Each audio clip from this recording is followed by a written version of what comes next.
Hello guys, আসসালামু আলাইকুম। আশা করি আপনারা সবাই ভালো আছেন, সুস্থ আছেন, সুন্দর আছেন, সুখে আছেন। যাক, আমি এই দোয়াই করি সবাই যেন ভালো থাকে, সুস্থ থাকে, সুন্দর থাকে। আজ আমি আবার আপনাদের মাঝে উপস্থিত হয়েছি ছোট্ট একটা গল্প বলার জন্য। কথায় বলে না, জীবন বৃথা গেল যাইতে দাও। জীবনটা কি এতই ছোট, এতই হেলা খেলার জিনিস যে বৃথা যাইতে চলো আর আমি যেতে দিলাম? ভালোবাসা যত বড়, জীবন কিন্তু তত বড় নয়। সবাই বাঁচতে চায়, সবাই ভালোবাসার মানুষটাকে নিয়েই বাঁচতে চায়, তার জীবনটাকে বৃথা যেতে দেয় না। মানুষ মুখ থুবড়ে পড়ে যায়, ব্যবসা বাণিজ্যের লস খেয়ে মুখ থুবড়ে পড়ে যায়, তাতে কি? আবার ঘুরে দাঁড়ান, আবার উঠে দাঁড়ান। তাই বলে জীবনটাকে বৃথা যেতে দিয়েন না। জীবন মানেই হলো সংগ্রাম, জীবন মানেই হলো যুদ্ধ। এই জীবন যুদ্ধে মানুষকে বেঁচে থাকতে হয়, হয়তো কাউকে সুখে শান্তিতে, কেউ হয়তো কষ্টে দুঃখে, কিন্তু তারপরও সুখটাকে খুঁজে নিতে হয়। সুখটাকে হাতে নাগালে না নিলে কোনো দিন সুখী হওয়া যায় না। দুঃখটাকে দূরে সরিয়ে দিতে হবে। ব্যবসা বাণিজ্যে লস হলো, চাকরি চলে গেল, তাই বলে জীবন দেওয়া যাবে না। ভালোবাসতাম, ভালোবাসার মানুষটাকে হারিয়ে জীবন বৃথা দিতে দেওয়া যাবে না। সেদিন দাঁড়িয়েছিলাম, হঠাৎ দুটো বান্ধবী গল্প করছে। একজন কাঁদছে আর বলছে, আমি একটা ছেলেকে ভীষণ ভালোবাসতাম, খুব ভালোবাসতাম, কিন্তু ছেলেটা আমাকে বান্ধবীর মতো দেখত।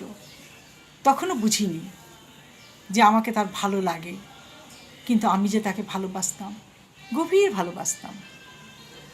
একদিন ছেলেটাকে দেখে আমি ডাকলাম, এই সুমন, সুমন, এদিকে আসো, আমার বান্ধবীর সাথে পরিচয় করিয়ে দিই। আমার বান্ধবী অন্যদিকে মুখ ঘুরে দাঁড়িয়েছিল।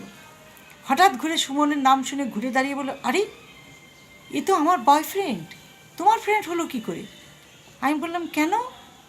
আমার ফ্রেন্ড তো, আজকে 17 মাস ধরে আমাদের পরিচয়।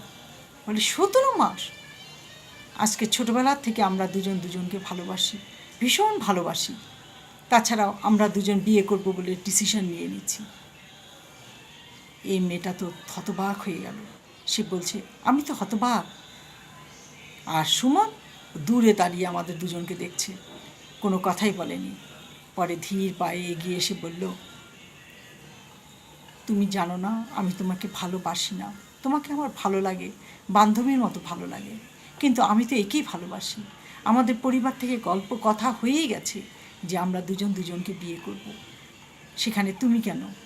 তুমি তো আমার বান্ধবী মাত্র। মেয়েটা কেঁদে বলছে, আমার মনে হলো আমি সুইসাইড করি, কারণ এই জীবনটা রাখার থেকে না রাখাই ভালো। যখন আমি তাকে পেলামই না, তখন এই জীবন রেখে আমি কি করব? আমি হেসে ঘুরে দাঁড়ালাম, দাঁড়িয়ে মাথায় হাত দিয়ে বললাম, মা, জীবনটা কি এত সোজা? গলায় দড়ি দিলাম, মরে গেলাম, ঘুমের ওষুধ খেলাম, মরে গেলাম। আল্লাহর কাছে কি জবাব দিব মা? বলো, বাবা মার কি হবে এটা বলো? সেই ছেলে তো তোমাকে ভালো লাগে, তার ভালোবাসা আর ভালো লাগার মানে অনেক পার্থক্য। তুমি তাকে ভালোবেসে ফেলেছো, কিন্তু সেটা ছিল একতরফা। ভাগ্য ভালো যে সে তোমার সর্বনাশ করে দেয়নি, তুমি এখনও ভালো আছো।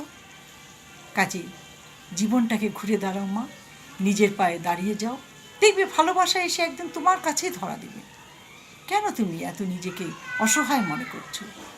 জীবনটাকে বৃথা যেতে দিও না মা, জীবন বৃথা গেলে যাইতে দাও, দিও না মা, জীবনটাকে ধরে রাখো, নিজের পায়ে দাঁড়িয়ে যাও। তখন মেয়েটা জড়িয়ে ধরে কেঁদে বলল, আন্টি, আমি চিনি না আপনি কে, কিন্তু আপনি এমনভাবে কথা বললেন যে আমি আর মৃত্যুকে ভাবতে পারলাম না, আমাকে বাঁচতে হবে। আমি যে, হ্যাঁ, আলোর মুখ দেখো, জীবনের মুখ দেখো, জীবনটাকে সুন্দর করে গুছিয়ে তুলো মা, দেখবে সব ভালো লাগবে, সব সুন্দর লাগবে। কাজেই ভালো লাগা, ভালোবাসা দুটোই আলাদা। এক আর দুই, জীবন বৃথা যেতে দিও না। জীবনটা অত্যন্ত ছোট্ট একটু জিনিস, একটুকু জিনিসের মধ্যে আনন্দে আহ্লাদে ভরিয়ে উঠি। আমাদের এই জীবনটাকে আমরা মধুময় করে তুলি, খুব ভালো লাগবে। সবাই ভালো থাকেন, সুস্থ থাকেন। আজ এই পর্যন্ত। আল্লাহ হাফেজ।